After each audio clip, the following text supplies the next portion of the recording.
तो हमारे पास इसका भी जुगाड़ रहता था।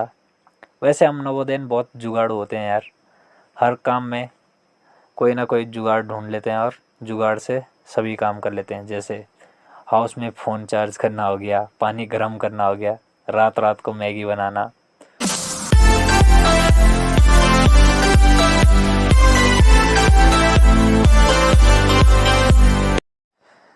हेलो नवोदय लवर्स, आप सभी का एक बार फिर से इस चैनल पर स्वागत है। और आज मैं आप सभी के साथ एक नया टॉपिक लेकर आया हूँ, which is playing cricket in hostel. So without wasting time let's get started. तो यार, ग्राउंड में तो सभी ने क्रिकेट खेला होगा, पर आज हम आपको बताएंगे कि हॉस्टल में क्रिकेट कैसे खेला जाता है। तो जो लोग नवोदय नहीं हैं उन सभी को मैं बता दूं कि अगर हम नवोदय के हाउसेस की बात करें तो एक हाउस में जनरली 2 या 4 डॉर्मेटरीज़ होती हैं। अगर आपका हाउस पुराने मॉडल का है तो उसमें 4 डॉर्मेटरीज़ होंगी, और अगर नए मॉडल का है तो उसमें केवल 2 डॉर्मेटरीज़ होती हैं। क्योंकि पुराने हॉस्टल में सीनियर और जूनियर साथ में रहा करते थे, जिनमें नीचे जूनियर हाउस होता था और ऊपर सीनियर हाउस। लेकिन अब नए मॉडल के हाउसेज में सीनियर और जूनियर्स अलग अलग रहते हैं, इसलिए केवल 2 डॉर्मेटरीज़ होती हैं। और साथ ही साथ पुराने हॉस्टल्स में डबल डेकर हुआ करते थे, जिसमें एक बेड में 2 लोग रहते थे, एक नीचे और एक ऊपर डबल डेकर होता था। और लेकिन जो नए हाउसेज हैं उनमें सीमेंटेड बेड्स होते हैं, तो एक बेड पे एक ही बंदा रहता है। So coming back to the point, playing cricket in hostel. तो इससे पहले मैं आप सभी को थोड़ा बहुत हाउस में क्रिकेट खेलने के रूल्स एंड रेगुलेशंस बता देता हूँ। तो जो डॉर्मेट्री होती है उसके दोनों साइड्स बेड्स होते हैं और बीच में गैलरी होती है। और जो फर्स्ट बेड होता है वहाँ से बॉलिंग होती है, और जो सेकंड लास्ट बेड होता है वहाँ पे आपका बैटिंग होती है। और जो लास्ट बेड होता है उसे जनरली नवोदय की भाषा में हम स्टोर कहते हैं। तो जो स्टोर के आगे यानी कि सेकंड लास्ट बेड की 2 दीवारें होती हैं, अगर उनसे पीछे बॉल आ जाती है आपके खेलते वक्त, मतलब स्टोर में बॉल आ जाती है, तो आपको आउट माना जाएगा। तो जो फर्स्ट बैट की बॉल होती है जिस पे डोर भी होता है वो आपकी बाउंड्री होता है, वहाँ पे 6 या फिर 4 रन्स माने जाते हैं। और साथ ही साथ 1 टिप 1 हैंड आउट होता है। अगर आपकी बॉल ये शॉट मारने के बाद ग्राउंड पे एक बार टिप कर जाती है और उसे एक हाथ से कैच पकड़ लिया जाए तो आपको आउट माना जाएगा, और कैच आउट तो होता ही है। तो बस अब क्या 2 टीम्स बनती हैं लड़कों की, आई डोंट नो लड़कियां क्रिकेट खेलती हैं या नहीं, और मैच स्टार्ट हो जाता है। और जो लोग मैच नहीं खेल रहे होते हैं उनका तो जीना हराम हो जाता है हाउस में तब तक जब तक मैच चल रहा है। क्योंकि हमारे हाउस में भी 1-2 लड़के थे जो बहुत कम या फिर नहीं मैच खेला करते थे।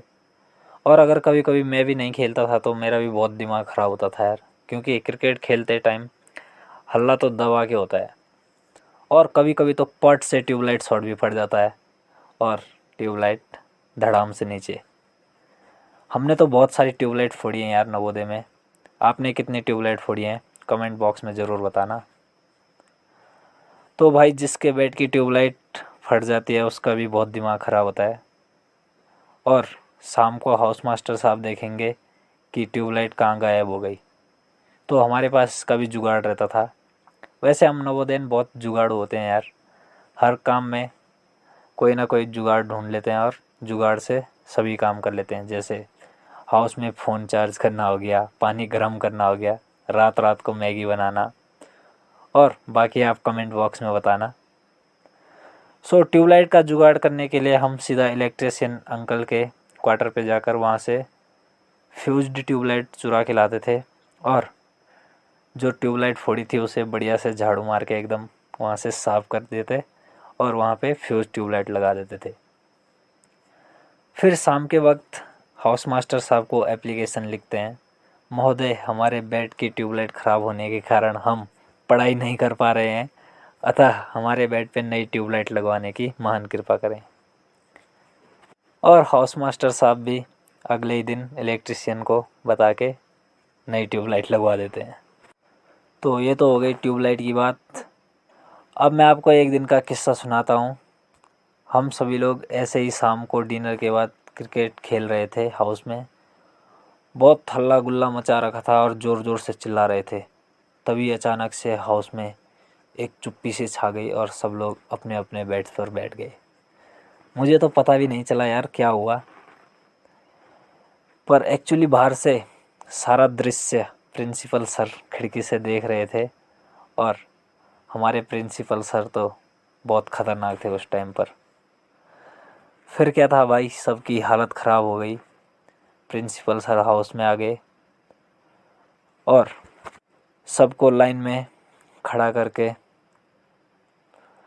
उसी बैट से दे दनादन दे दनादन।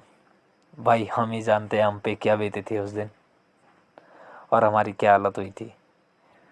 एक तो इतनी मार का दर्द और ऊपर से ये बात चारों हाउसेस और पूरे स्कूल में आग की तरह फैल गई और हम मुंह दिखाने लायक नहीं रहे थे। क्योंकि यार जब किसी को हाउस में मार पड़ती है तो और हाउस वाले आप और आपके क्लासमेट्स आपके बहुत मज़े लेते हैं, क्योंकि आपने भी उनके बहुत मज़े लिए हुए होते हैं। जैसे तैसे 2-3 दिन में ये बात ख़त्म हुई और हमने प्रण लिया कि हम हाउस में कभी भी क्रिकेट नहीं खेलेंगे। पर क्या ये संभव था?